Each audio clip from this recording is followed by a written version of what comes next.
Olá, irmãos, estamos aqui novamente. Este é o canal Remanescente e hoje nós estamos iniciando uma nova série aqui no podcast, depois de ter terminado a primeira série. Nesta segunda série, nós iremos tratar de uma pergunta, onde os convidados que eu trazer aqui, eles irão discorrer em cima dessa pergunta, que é: política, religião e futebol se discute? Por que a gente faz essa pergunta e essa indagação? Porque por muitas vezes as pessoas não querem se comprometer de talvez ir contra a crença de uma outra pessoa, né? Então, muitas vezes as pessoas preferem ficar meio que na delas para que isso não venha a talvez estragar uma amizade ou realmente comprometer a relação. Mas quando se trata de religião, será que é assim mesmo que a gente tem que lidar? E por isso eu estou trazendo pessoas aqui para que possam me ajudar a debater e responder pela visão da vivência que a pessoa tem passado. Hoje, eu estou muito contente de trazer aqui o irmão Gleison. O irmão Gleison, assim como eu, ele teve uma experiência não muito agradável, né, com a antiga instituição dele, mas que fez ele acordar, fez ele se fortalecer, principalmente enxergar coisas que ele não enxergava antes. Então, eu gostaria de apresentar para vocês hoje aqui o irmão Gleison. Pode se apresentar, contar um pouco aqui da sua história e o que você tem para nos dizer aí sobre esse questionamento. Primeiramente, obrigado pelo convite, Wagner. Estou muito feliz e honrado por estar aqui contigo. E assim, cara, tem tanta coisa para falar sobre isso, mas é interessante que o pessoal deve saber da tua história, né, como adventista. Mas você falou de um negócio aí que eu preciso dar uma emendadinha, uma corrigida. Uhum. Não é que eu tive uma má experiência nessa instituição, né, na Igreja Adventista. Não foi bem isso. O que eu tive foi um despertar, né, dentro dela. As pessoas que estão dentro de uma seita, elas não sabem que estão dentro de uma seita. Normalmente acontece. Então, assim, muitas vezes, né, que nem no meu caso, eu não briguei com ninguém. Eu não tive um problema com alguém lá dentro, com um pastor, com alguém que me magoou. Tem muita gente que pensa isso, né? Fala, pô, o cara tá escrevendo os livros lá, tá fazendo os vídeos e tal, no canal do YouTube dele, tá colocando tanta energia, tanto trabalho em cima disso. Com certeza ele tem alguma mágoa da igreja. Cara, eu não tenho, eu não briguei com ninguém, não é isso, tá? O meu problema não é com os adventistas. O meu problema é com a instituição em si, que esconde muitas coisas dos membros, né? E que não deixa eles decidirem por si mesmos. Tipo assim, não, vamos esconder todo esse negócio aqui, deixar esse pessoal às cegas, né? Mentir, basicamente, eles estão mentindo para essas pessoas. E com isso a gente vai empurrando com a barriga e vão mantendo os fiéis. Então, assim, o meu problema é com isso, é com a desonestidade, né? Porque eu tenho muitos amigos e muitos parentes lá dentro dessa igreja ainda, e eu não aceito, cara, eu não aceito. Deus me colocou uma ira mesmo dentro de mim, não por uma mágoa, por algo que aconteceu com alguém lá dentro, mas por toda essa desonestidade, né, que tem sido gerada dentro dessa igreja, desde o seu princípio, né, na verdade, a gente sabe a história, a gente pode entrar um pouquinho nisso aqui também, mas, enfim, mas assim, tem muita coisa para falar. Você pediu para me apresentar, para quem não me conhece, meu nome é Gleison Pércio, como ele falou. Eu lancei 2 livros até o momento, um em 2020 outro em 2021. O primeiro foi esse aqui, Descortinando o Adventismo, volume 1, pela editora Jocum. É um livro que tem 480 páginas, mais ou menos. Bastante conteúdo, tá? E esse aqui, que é o Descortinando o Adventismo, volume 2. Na verdade, esses livros fazem parte de uma série de 3 livros, eu ainda vou lançar o terceiro. E eles visam, né, trazer essa luz aí para o povo, principalmente brasileiro, apesar de que o livro, o volume 1, já foi traduzido para o inglês e para o espanhol também. Mas tem muita coisa que a gente sabe aqui nos Estados Unidos, que foi já divulgado muito aqui na Europa, mas que não chegou no Brasil ainda. Então, quando você vai cavando, tem muita coisa original também que não saiu em nenhum lugar que eu descobri. que eu também coloquei nesses livros, mas tem bastante coisa que foi lançado aqui já, né? Aqui a Igreja Adventista ela não cresce mais, assim, porque o povo já sabe. Aqui o povo já sabe, né? Mas no Brasil, não. No Brasil, as pessoas ainda estão... Tudo chega um pouco atrasado, infelizmente, né? No Brasil. Então, Sim. assim, a gente está fazendo esse trabalho para trazer elucidação, para confrontar essa instituição, né? Eu já chamei os maiores cinturões aí, as estrelas do Adventismo para o debate. Só um apareceu, que foi Ezequiel, inclusive está no meu canal de debate, se vocês quiserem assistir, está lá. Já chamei Rodrigo Silva, Leandro Quadros. Leandro Quadros era um amigo, ele vinha para Orlando e ficava na minha casa. Ivan Saraiva, a mesma coisa. Mas, assim, essas pessoas, eu não posso também dizer com certeza que eles sabem de que eles estão enganando, assim, conscientes, né? Essas pessoas que eles passam essas informações. Eu não sei se sabem ou se foram ensinados errado e estão cegos, mas, de qualquer forma, estão passando informações equivocadas da palavra de Deus, né, aos membros adventistas. Então, a gente tem que se levantar e tem que falar. Então, assim, o teu tema, política, futebol e religião se discute? Na verdade, esse tema é uma pergunta que é uma coisa que todo mundo fala, não, quando a pessoa Sim. vem falar para você, não, a gente não discute esse tipo de coisa, entendeu? Não, eu entendo. Eu entendo, você pegou esse gancho aí, é muito bom. E assim, o futebol, cara, eu assim, já parei de torcer para time há muito tempo. Eu torço agora para minha família, para minha casa, né, para os meus negócios Sim. e para o reino. Eu não torço para nenhum Lógico.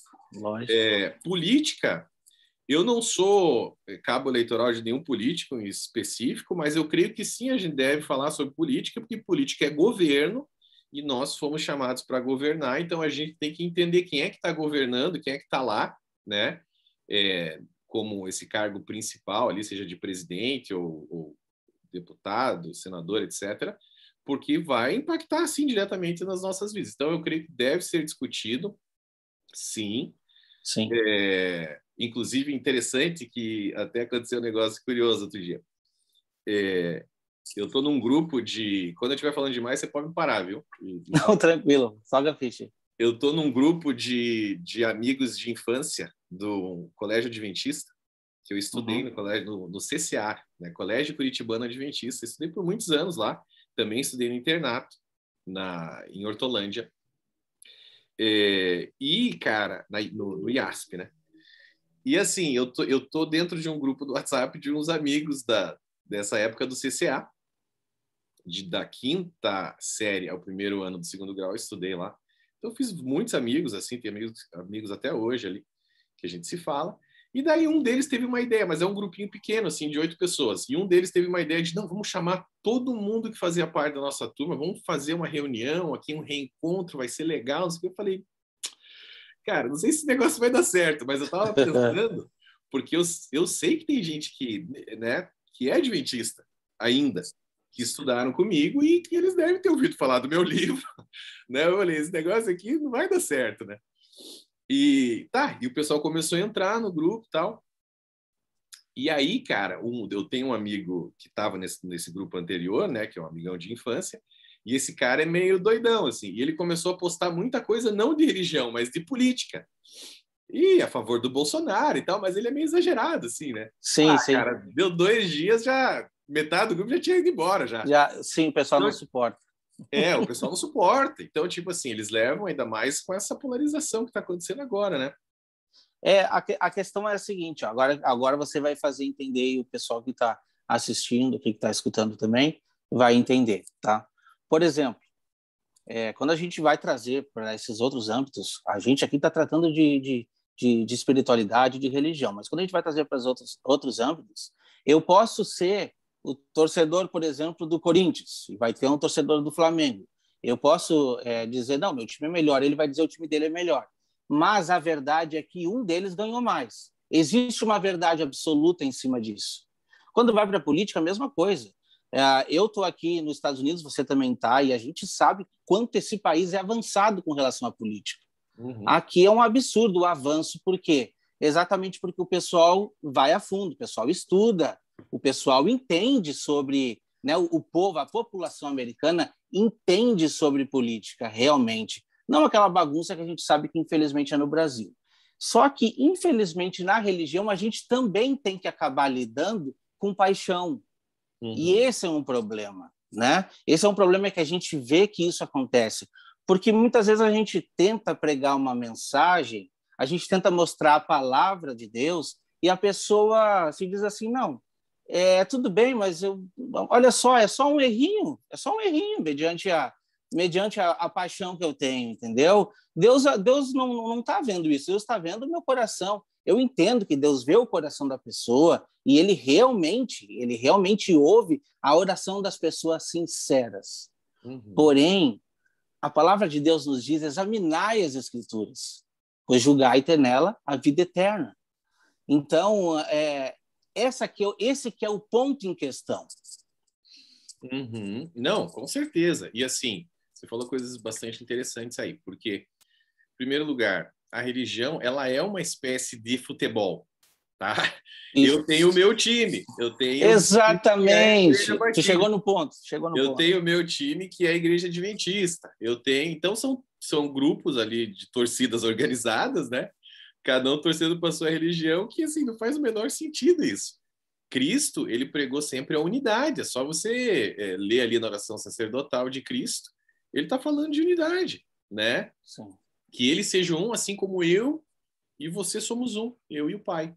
Então, assim, não tem essa ideia de religião, é um negócio completamente contrário ao reino. A religião divide, o reino une, né?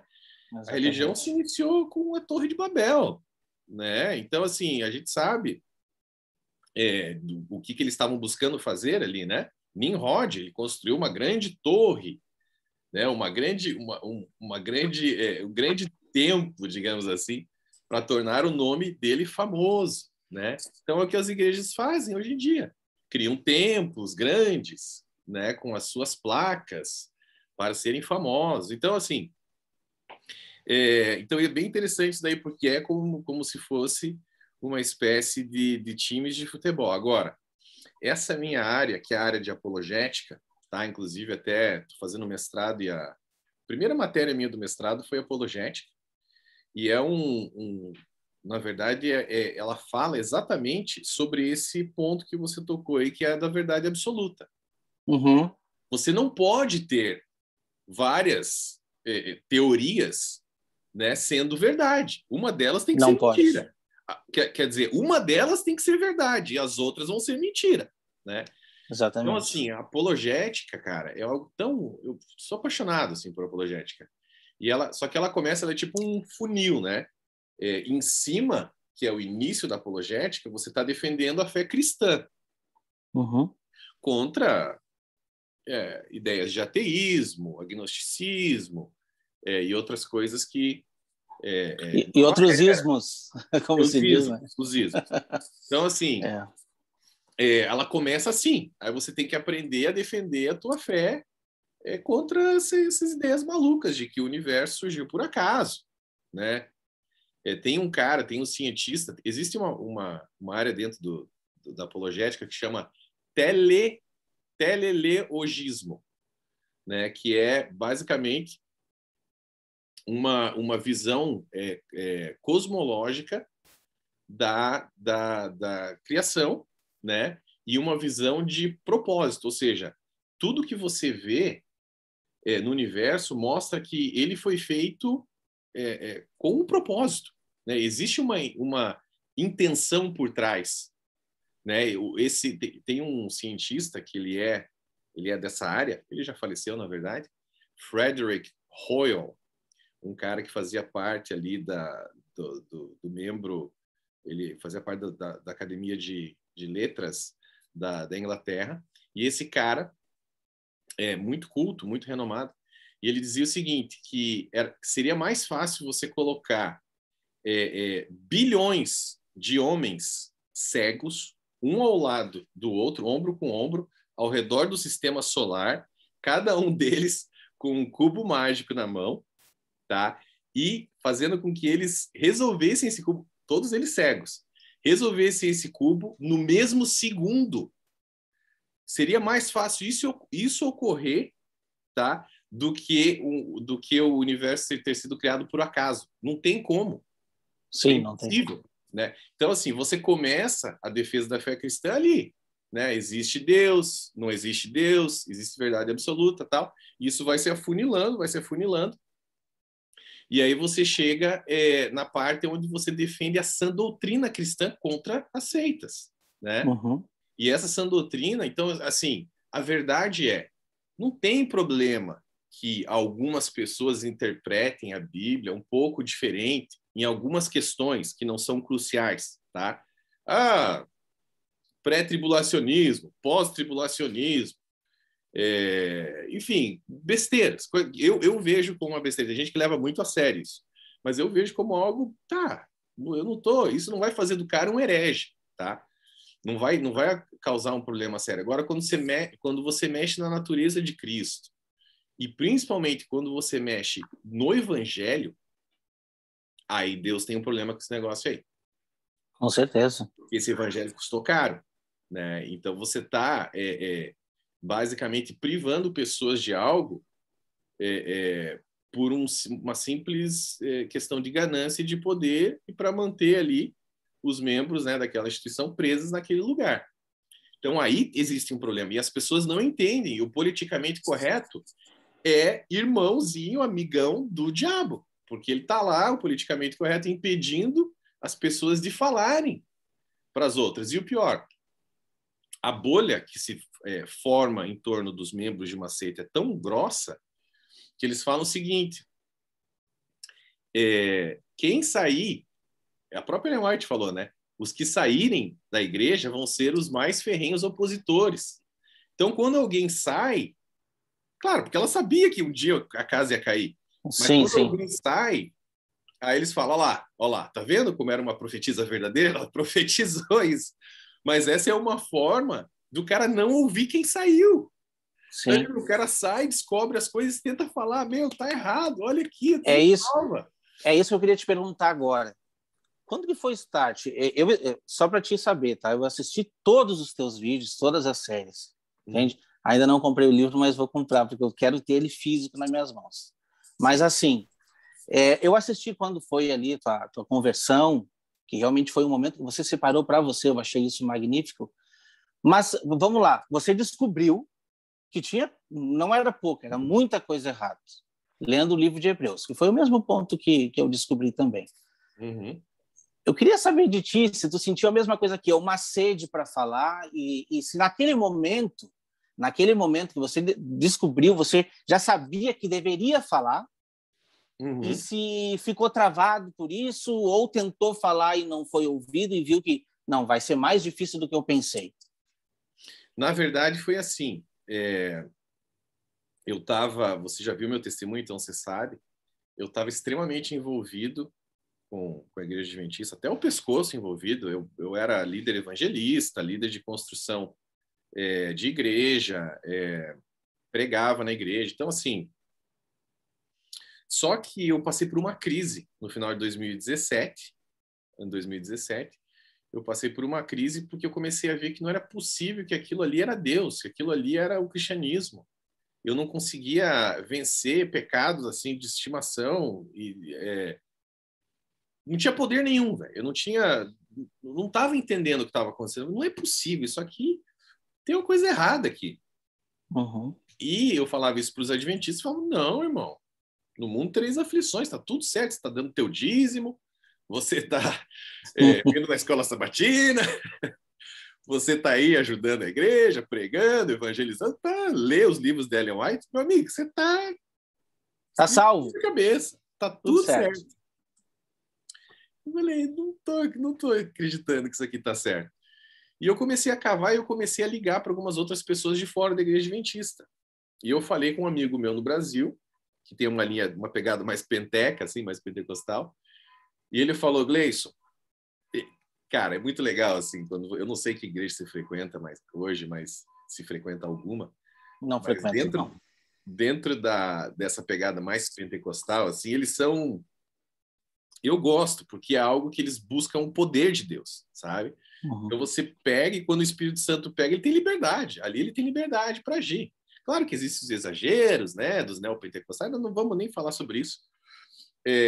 O que ocorre é que, na verdade, o Espírito Santo age de maneira muito forte nesses locais. E eu já vi, presenciei diversas vezes. Mas, enfim, eu liguei para esse cara, ele falou, Gleice, o Espírito Santo está falando comigo aqui, você vai entrar num propósito com Deus de 60 dias de oração da madrugada, onde você vai acordar todos os dias às 3 horas da manhã e vai orar por pelo menos 1 hora. Não é meia-noite, não é uma, é às 3 da manhã. E você vai orar por 1 hora e você vai colocar um louvor de guerra no teu ouvido que está no meio de uma batalha espiritual. Falei, fechou, é isso mesmo, vou fazer. Nem sabia onde estava me enfiando, né? 60 dias acordando todos os dias 3 da manhã. Fiz e já, tipo assim, comecei a fazer e já no terceiro, quarto dia já sentia a diferença na minha vida. Eu falei, agora eu estou ouvindo Deus. Claro que não uma voz audível, né? Mas, apesar de ter gente que escuta isso também, e eu respeito, acontece.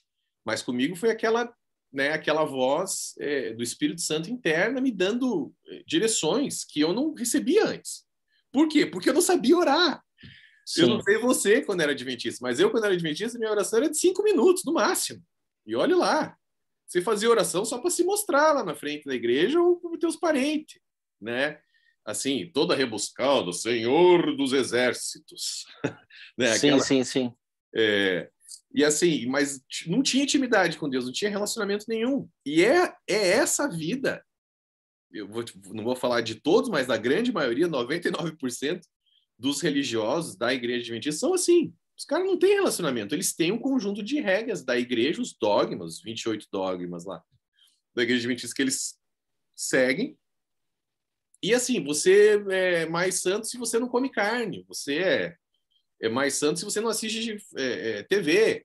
Você é mais. Então é tipo uns negócios. Mas o relacionamento com Deus, cadê? Não tem. E o relacionamento com Deus, ele se inicia na oração. E a gente tem que orar, cara, muito, para falar e para esperar para ouvir também o que Deus vai te falar. E isso fez com que essa parte dentro de mim destravasse. E cara, terceiro, quarto dia já uma revolução já. Tipo assim, uma semana, 10 dias depois, já tinham 60 pessoas orando comigo. Eu comecei a puxar todo mundo para orar comigo de 3 horas da manhã. Uma loucura. E o pessoal foi, porque eles viram o poder. Assim, as pessoas conseguem sentir quando tem um poder por trás, né? Opa, tem um negócio diferente, esse cara tá pegando fogo, e eu tava mesmo. E aí foi aquilo, cara, e eu adicionei um jejum também a esse propósito de oração. Eu comecei a fazer alguns jejuns, tal, curtos, assim, 1 dia, 3 dias, tal. E daí eu peguei, acabou esses 60 dias, eu já tava voando, tava quase virando anjo já. Peguei e fui pregar na igreja e levei uma palavra sobre intimidade com Deus para a igreja. A igreja, assim, muita gente não entendeu nada, caiu como uma bomba, assim, o que esse cara tá falando, né? Mas, assim, impactou, deu para ver que os caras ficaram, meu Deus, os religiosos, mais religiosos, ficaram rangendo os dentes lá, tudo endemoniado. Terminei de pregar, decidi sentir de entrar num jejum de 5 dias só na água, entreguei o jejum na quinta-feira, abri a Bíblia e caí no livro de Hebreus, e li Hebreus 10, 19 e falei, o que é esse negócio aqui? Como é que eu nunca tinha... E aí você... Aí foi assim. Aí, tipo assim... Aí Deus te mostrou, literalmente. Cara, eu e Deus. Era tipo 11h30 da noite, meia-noite. Ninguém tentou me convencer de nada, até porque Deus já sabia que ninguém ia conseguir me convencer de nada. Nenhum homem iria conseguir. Então, ele mesmo fez o trabalho, né? E ele chegou e me mostrou ali, claramente, tá? Que havia um problema no juízo investigativo. E eu comecei a cavar por ali. E eu vi tal, e eu falei, não é possível, tem que ter uma explicação para isso, né? E daí comecei a buscar as explicações adventistas, mas não engoli. E eu comecei a ver que teólogos adventistas falavam sobre isso também e não concordavam. Eu falei, opa, peraí. E daí comecei a cavar. No dia seguinte já liguei para o meu pastor e falei, o que está acontecendo? No dia seguinte, eu não sabia quase nada ainda. Coloquei ele na parede, fiz umas 5, 6 perguntas, ele não soube responder. Eu falei, ok, eu vou fazer o seguinte, desliguei o telefone e falei, por 3 meses, vou ficar estudando. Agora eu vou cavar o máximo que eu puder, porque eu não quero cometer uma injustiça com essa igreja a quem eu amava tanto, né? E Uhum. vou estudar para ver. Dá 3 meses. E comecei a me aprofundar, assim, pesado. E quando eu entro, tem algumas pessoas que falam assim, pô, cara, em 3 meses aí aprendeu hebraico, grego. O cara é um gênio, né? Os adventistas começam a tirar sarro, né? É verdade. Mas, brother, quando eu entro numa parada, eu sou intenso. Eu sou realmente intenso e vou fundo, sabe? Então, 3 meses para mim, na verdade, 2 meses já seriam suficientes para eu ver. Mas eu fiquei 3. E descobri que estava tudo errado, cara. Todas as doutrinas distintivas adventistas estavam erradas, porque me criticaram porque eu falei que todas as doutrinas adventistas estavam erradas. Não, as distintivas, né? ênfase em adventistas, não nas Sim, doutrinas sim. adventistas, porque são essas doutrinas que têm o caráter, né, somente exclusivista adventista. Então, aí falei, não, eu entreguei minha carta, desligamento da igreja, falei, tô fora disso. E, cara, comecei a ficar assim, eu fiquei um pouco perdido, tá? Por isso que eu entendo as pessoas que começam a ver os vídeos, leem os livros, eles ficam perdidos. Eu falo, o que eu vou fazer agora? E eu fiquei assim, eu falei, e agora? Porque a gente tá naquele costume, né, de ir à igreja ao sábado, guardar o sábado, não sei o quê. E, na verdade, o sábado foi só cair mais à frente, porque essa doutrina do sábado, para mim, demorou um pouco mais. Mas aí eu comecei a estudar cada vez mais, comprar alguns livros, fui lendo, e Deus começou a me mandar pessoas para mim, pessoas que têm o dom profético da palavra do conhecimento, e os caras começaram a falar para mim. Porque de vez em quando eu visitava uma igreja, né? Ia, visitava, tal. Mas aconteceu até fora de igreja. Pessoas vinham aqui, ou eu ia em reuniões de negócios, cara. E um cara parava e começava a falar para mim: ó, Deus está me mandando falar isso, isso e isso. Ele sabe do que está passando. Você estava numa seita, assim, assim, assim. Você vai escrever livros a respeito que vão libertar pessoas. Eu falei: esse cara tá louco. Da onde? Desculpa te interromper, mas você está falando assim. Tem Uhum. muita gente preconceituosa que não acredita. Sim, eu sei. Infelizmente, Leis. Infelizmente. Sabe o que falta? Infelizmente, falta só essa parte, essa virada de chave da intimidade com Deus. Entende? Uhum. Porque você já entendeu que a sua guerra não é contra o adventista, não. A sua guerra é na região celestial. A Claro. tua guerra, a minha guerra, eu costumo dizer, não é com pessoas, é comigo mesmo. Eu tenho que guerrear comigo mesmo. Eu tenho que saber me portar no momento que ninguém estiver me vendo. Ali eu estou sendo a igreja, ali eu estou representando. Isso. Entende? Então, quando você fala de uma situação espiritual, aí me puxa um vídeo que você mesmo falou lá, que as pessoas olham estranho assim, mas isso daqui não acontece na minha igreja. Por que isso não acontece na minha igreja? Né? Porque a Uhum. igreja não tem esses dons, a igreja não cultiva, né? Infelizmente, Exatamente. a igreja não está espiritualizada a tal ponto, digamos assim. Uhum. Porque o Espírito Santo não tem liberdade ali. Exato. Se ele começa a agir, começa a curar pessoas, pessoas começam a ter dom de profecia, de palavra do conhecimento, dons de maravilhas ali no meio da igreja, eles vão achar que é o diabo fazendo. Porque eles não creem que isso, eles, né, têm muito preconceito com essa parte. Muito.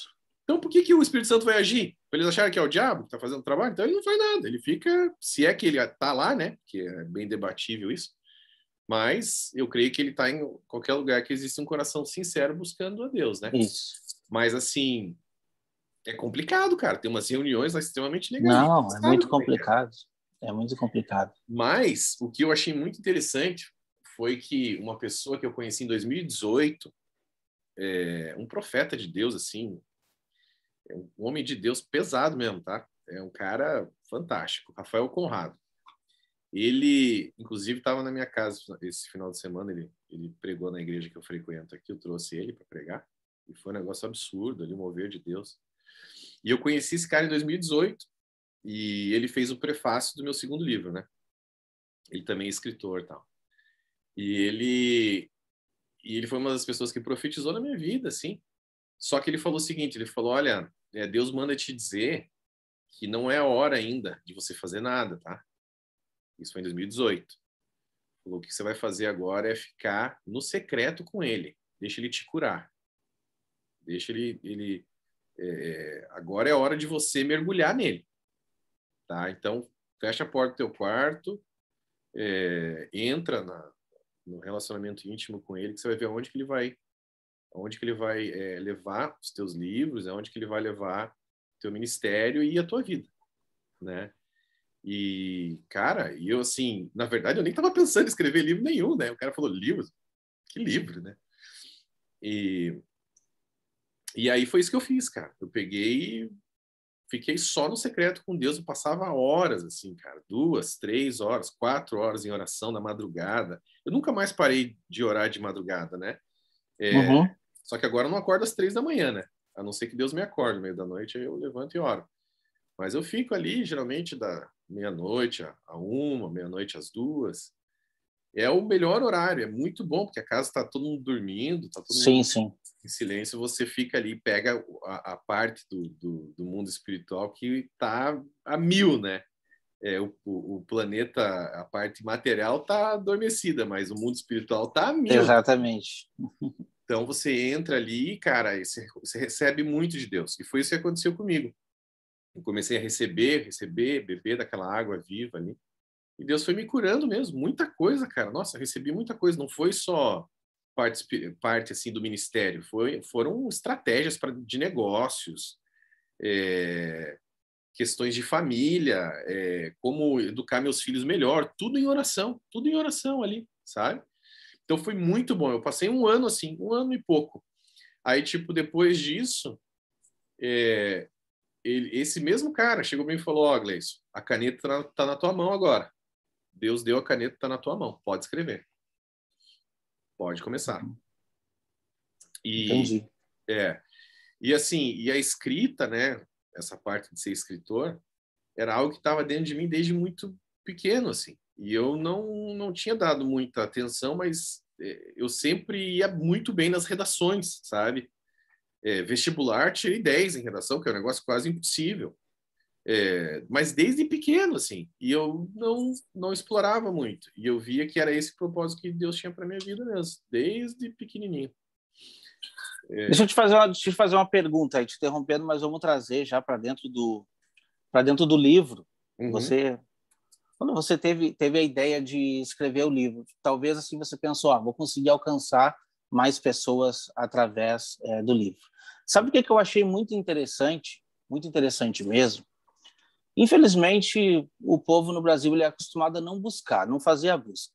O pastor disse, está dito, e a doutrina é aquilo que foi pregado e está tudo certo. E eu vi que você foi a fundo, né?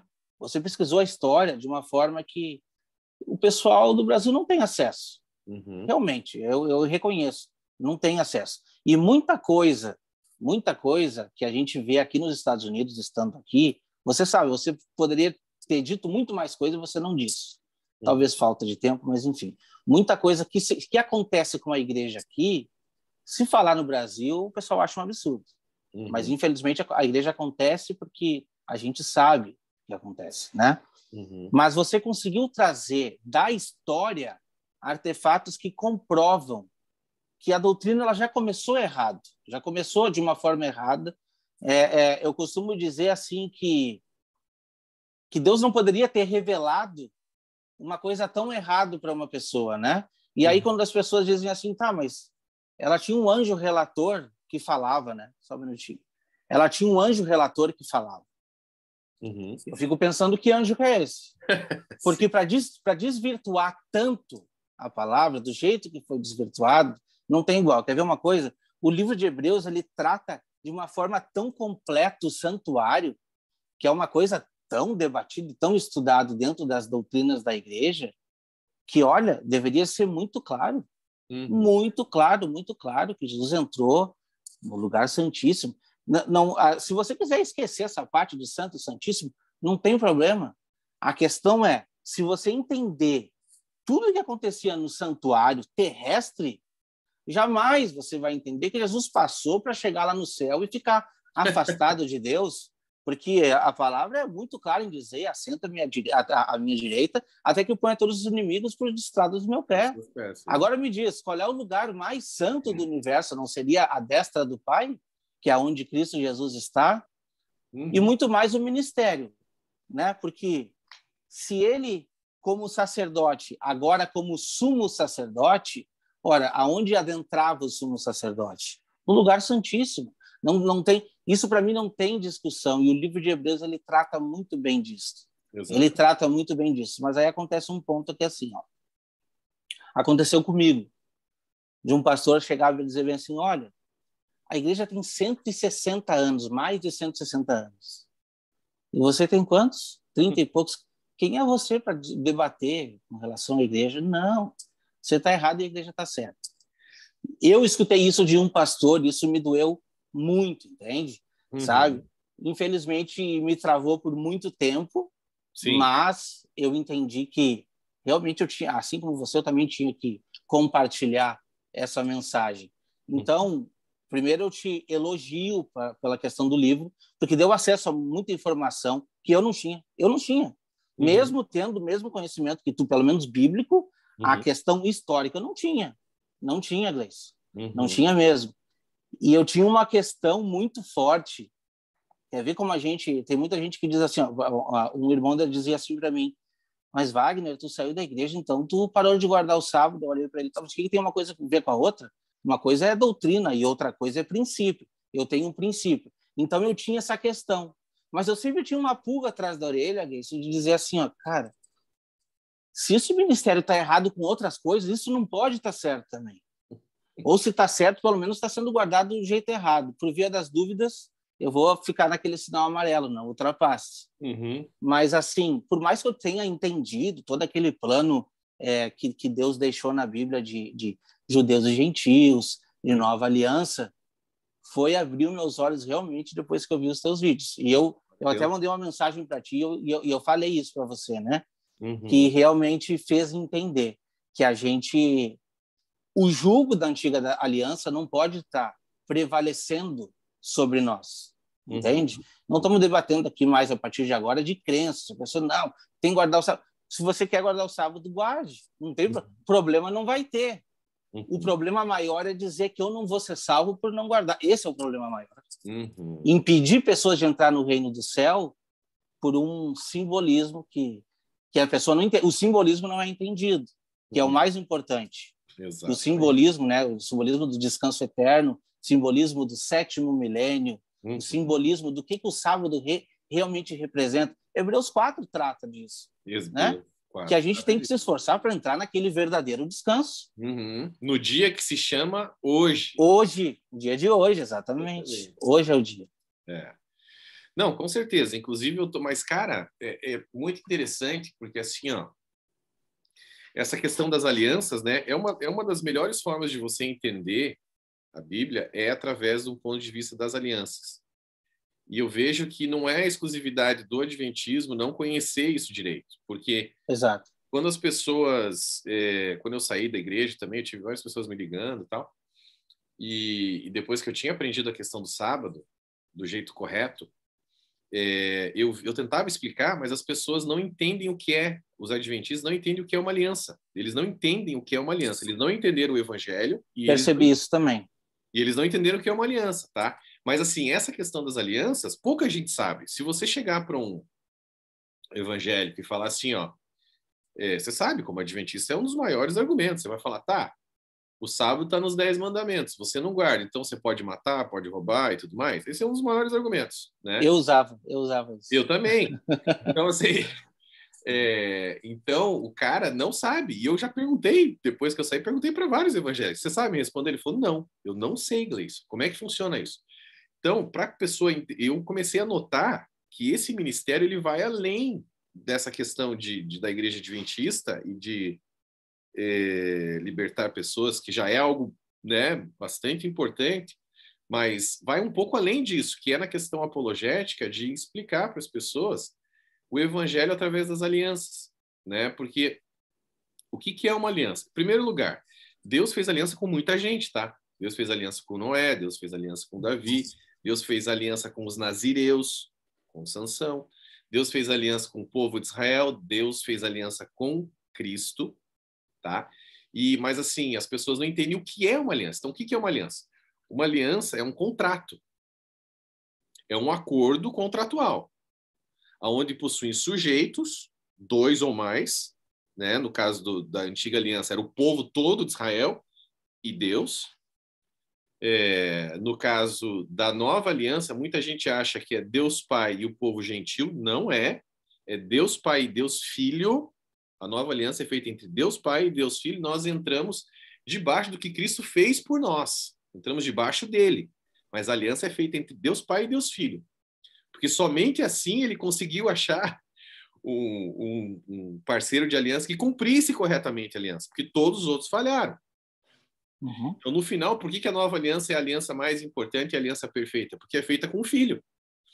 E ele cumpriu completamente a aliança. Então, as partes ali da aliança são essas. E assim, as leis, o que existem? Então, partes, leis. Do que é formada uma aliança? Sujeitos, né? Partes, leis e sinais. É isso. E o que acontece? Na antiga aliança, as leis eram as 613 leis da Torá. Os 10 mandamentos eram apenas um resumo das 613 leis. Se você somar 6 mais 1 mais 3 é igual a 10. Até nisso, o simbolismo de Deus é perfeito.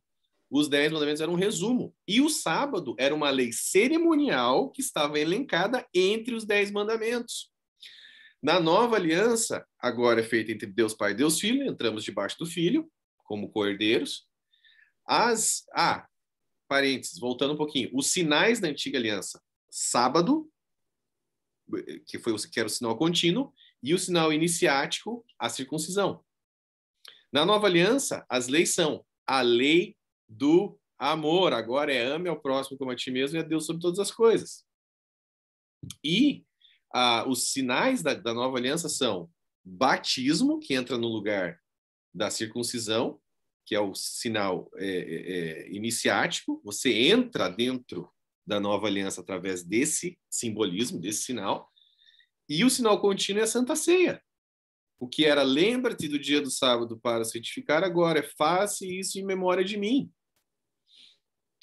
Que é todo o ritual da Santa Ceia. Tá? Mas assim, não existe mais dia sagrado na nova aliança. Não é o domingo também. Não tem nenhum dia. A antiga aliança, aliás, o sábado, ela era uma sombra de Cristo. Ela apontava para Cristo. Como tudo apontava para... Quase tudo na antiga aliança apontava para Cristo. Mas o sábado era uma sombra de Cristo. Né? E também, como você muito bem falou, também uma representação ali do 7º milênio, enfim. Mas o verdadeiro descanso está aqui em Cristo. Aquele que habita no esconderijo do Altíssimo, a sombra do Onipotente descansará. Existe um lugar em Deus escondido nele, aonde nós descansamos. Não só fisicamente, como espiritualmente, emocionalmente. Existe esse lugar e é em Cristo. Então, Vinde a mim, todos que estáis cansados e sobrecarregados, eu vos aliviarei. Exatamente. Então, quando ele veio, ele preencheu essa sombra e agora acabou. Tá? Mas, assim, claro, tem muita coisa para falar sobre isso. É um assunto... Esse segundo livro fala só, praticamente, a respeito do sábado, do decreto dominical. São 360 páginas. Tem muito detalhe para entender. O que é uma das coisas mais interessantes que eu estava falando ali, que o povo evangélico não conhece muito bem a respeito disso, né? E a igreja que eu frequento ali, que é a MSBN Church, eles viram, né, o conteúdo dos livros e eles falam: Gleice, você precisa vir fazer uma palestras aqui, né, sobre isso. Então, agora, no mês de fevereiro, a gente vai estar fazendo ali 4 palestras, né, durante todas as terças-feiras do mês, para explicar ao povo a respeito da Bíblia através de um ponto de vista das alianças. E o que muita gente não sabe é que a raiz da nova aliança não é a antiga aliança, mas sim a aliança abraâmica. Isto. Você tocou num ponto interessante. Não sei se você viu que eu tenho alguns vídeos no meu canal que eu trato sobre as 2 casas de Israel, que é a partir exatamente da aliança feita com Abraão, sobre a sua descendência. A partir da descendência de Abraão é que nós temos a formação da nova aliança constituída nos gentios hoje. Então, você tocou no ponto principal. A gente tem que entender esses pontos aí para que a gente possa realmente entender o evangelho da segunda aliança, aonde a gente se inclui nesse povo, onde não tem mais judeu e gentil, somos um só povo. Exatamente. Se você for pegar um pouco da história de Abraão, você vai ver que, por exemplo, ele era um pagão. Ele, quando Deus chamou ele morava em Ur dos Caldeus. O pai dele, Terá, ele, Arã, que era o irmão dele, e Naor, toda a família dele era pagã. Eles idolatravam o deus da lua, tá? E assim, quando Deus chamou ele, então, por que eu falo sobre isso? Porque existe esse paralelo de que não importa se você é judeu ou se você é gentil, mas eu estou te chamando, que foi como que ele fez com Abraão, tá? E Abraão saiu de Ur dos Caldeus, foi até a cidade de Harã, que é 700 milhas depois que Deus chamou ele, caminhou 700 milhas, parece que foi 5 anos que ele ficou andando. E de lá, ele foi para Canaã, tá? Então, assim, essa aqui foram mais 500 milhas. Então, 1.200 milhas o total de Ur dos Caldeus até Canaã. E, cara, essa jornada de Abraão, ela representa a jornada do cristão, que é uma jornada longa, cheia de provas, né? Ele passou por muitas questões, provas de integridade e tal, que ele foi reprovado, na verdade, né? Você sabe a história de Abraão, e em vários testes ali que Deus colocou ele. Mas no final, né, ele entregou Isaac, que foi a maior prova de fé ali. E nós temos que entregar o nosso Isaac também, né? Que é aquele negocinho que nos prende, né, ao mundo o máximo possível. Temos que entregar esse Isaac também. E somente ali que ele se tornou o pai da fé. Então, existe uma caminhada longa que também é representado pelo que Abraão fez, né, nessa jornada toda dele, e que a gente também passa. Agora, olha que interessante. Se você lê ali a partir de Gênesis 11, você vai ver que toda vez que Abraão cria em Deus, Deus acreditava isso a ele como justiça. Ou seja, a justificação pela fé se iniciou lá na aliança abraâmica. E Paulo fala sobre isso. Enfim, assim, é muito interessante se você ver. Existem textos ali em Gálatas, por exemplo, Gálatas 3,17, que diz que a lei veio 430 anos depois de Abraão. Depois de Abraão. E eu nunca tinha lido esse verso, cara, na igreja adventista. E assim, como que esse povo tem a cara de pau dizer que o sábado era guardado no Éden, que era guardado no céu? Nem existe sábado em Gênesis. Não tem.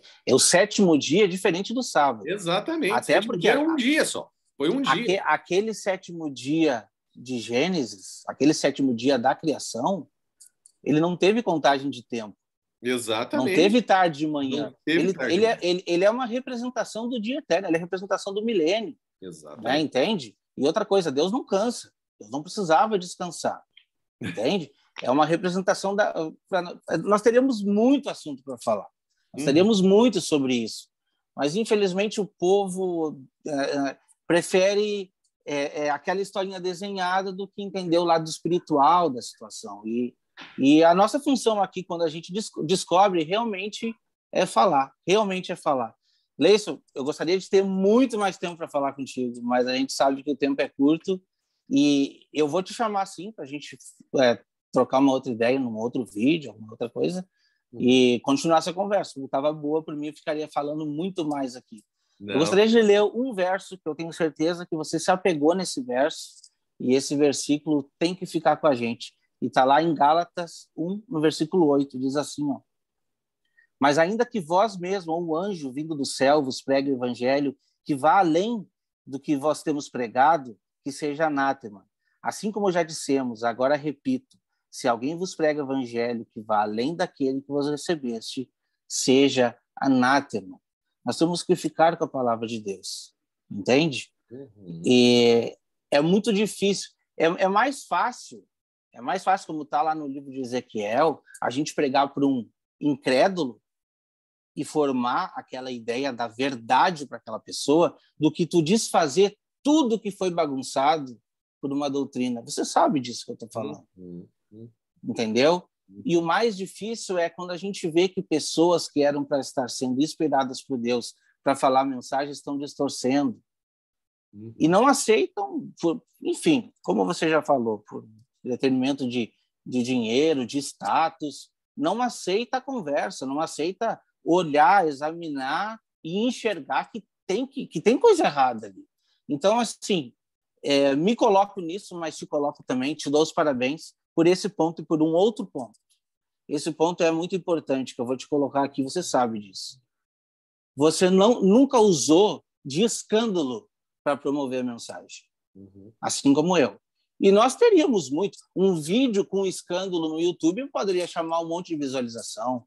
E você nunca pegou uma pessoa e disse, não, porque essa instituição é errada por causa dessa pessoa que faz isso e isso. Não. Então, isso é plausível por quê? Porque pessoas, assim como nós, são pecadores também. São pessoas Claro. que a gente ora para que essas pessoas se arrependam. A gente ora, entende? Independente de cargo, independente de status. Então, isso é plausível que continue assim. Eu gostaria de te agradecer muito, muito, muito por hoje, por estar participando com a gente aqui. Eu acho que o povo que está escutando, que está assistindo, pôde aprender muito. Se você quer saber muito mais sobre o Gleison, qual é o seu canal, Gleison? Tá no YouTube, Gleison Pércio. Tem muito vídeo lá, deve ter quase 100 vídeos já a respeito do assunto. E os livros, né? O livro pode encontrar na Amazon, é isso? Os livros você pode encontrar na Amazon no Brasil, né? Aqui nos Estados Unidos só tem o volume 1, por enquanto. E o e-book através do Kindle também. A pessoa pode... Aqui nesse vídeo, aqui no YouTube, aqui embaixo, aqui, você vai estar vendo o site do Gleison. Vou deixar aqui. Você pode entrar ali, você pode pesquisar toda a biografia dele, tudo que ele tem escrito ali, e por ali mesmo você pode adquirir o livro também, se você quiser. É de muita valia, de muita importância. Você vai conseguir reter muita coisa boa ali, muita coisa boa. E é palavra, não tem nada distorcido, isso eu garanto para vocês. Entende? Glória a Deus, então, amém, amém. Eu agradeço muito. Você quer fazer uma consideração final aí para nós? Só para finalizar, quem está assistindo a gente, que é adventista, quer entender o evangelho um pouco melhor, vai em João 5:24, vai em João 3:16, Efésios 2:8-11, ali está o evangelho. Tá? Exato. Para se aprofundar um pouquinho no sábado, vai em Colossenses 2:16-17, Gálatas 4:9-11 e Romanos 14:5. Tá? Esses versos aí já vão matar a questão do sábado para você também. Eu queria te dizer também, cara, muito obrigado pelo convite. Me senti honrado. Eu que agradeço. E mais uma coisa, não pare de fazer vídeo, tá? Porque uma coisa que eu não te disse foi que depois eu fui ver os teus vídeos, depois que você me chamou ali e tal, e eu lembrei que eu tinha assistido um vídeo teu lá atrás. Vídeo que deu uma viralizada, assim. E eu lembrei de você. Eu falei, olha, tá vendo? E também, então, assim, como, né, eu pude te ajudar um pouquinho, graças a Deus por isso, você também me ajudou lá atrás. Então, não pare de fazer vídeos. Continue, né? E quem vou continuar. Assistindo, Deus já me revelou o seguinte, ó, que as pessoas que vão se levantar depois desse ministério, né, dos livros e de tudo que está acontecendo, vão fazer coisas ainda muito, mas muito maiores. Vão ser libertadores assim, cara, não vai ser nada comparado ao que a gente está fazendo. Então, a gente tem que continuar esse trabalho para que essa nova geração que vem depois, né, a gente não sabe quando Cristo vai voltar, pode ser que seja amanhã, pode ser que seja daqui a 100 anos, a gente não sabe. Então, a gente tem que continuar esse trabalho apologético em defesa da sã doutrina, porque Deus se importa muito, sim, tá, com o conceito real do evangelho. Então, a gente tem que estar aí defendendo todas essas questões aí. Exatamente. Eu costumo dizer assim, Gleison, a gente descobriu uma não-verdade, mas a gente agora já está se lapidando e descobrindo uma verdade. E eu vejo assim, nunca foi nos ensinado a todas as conotações e explicações espirituais que a palavra de Deus trazia. E isso nos faz entender coisas que a gente não entendia antes. Se a gente enxergar a Gênesis só daquela historinha de Adão e Eva, a gente vai perder muita coisa. A revelação está desde o primeiro versículo até o último ali. Conta toda a história da humanidade naquele livro. Então, o entendimento é espiritual. A gente pode entender também sobre as duas alianças a mesma coisa. A própria lei nos traz, né, entendimentos extraordinários. O próprio santuário, que dessa forma foi toda estragada para nós, foi contado de uma forma totalmente errada. Quando a gente entende a visão do santuário, o santuário está todo desenhado no livro de Apocalipse, desde o primeiro capítulo. A nossa história é o santuário, porque quando Cristo sair do Santo dos Santos, É o momento que ele vem buscar a igreja. Esse é o momento. Então, toda a história está sendo contada ali. Nada daquilo foi para bonito. Infelizmente, o povo repete de estar indo nas denominações para estar ouvindo sempre as mesmas histórias. Então, a gente deixa aqui para que o povo de casa analise as escrituras. Vá à frente, ore, peça para que Deus possa iluminar, faça um programa, assim como o Gleison fez, de oração, faça uma determinação, tire um tempo de jejum e de oração para que Deus possa revelar. Deus revela, Deus revela. Eu sou uma prova disso e o Gleison é uma outra prova.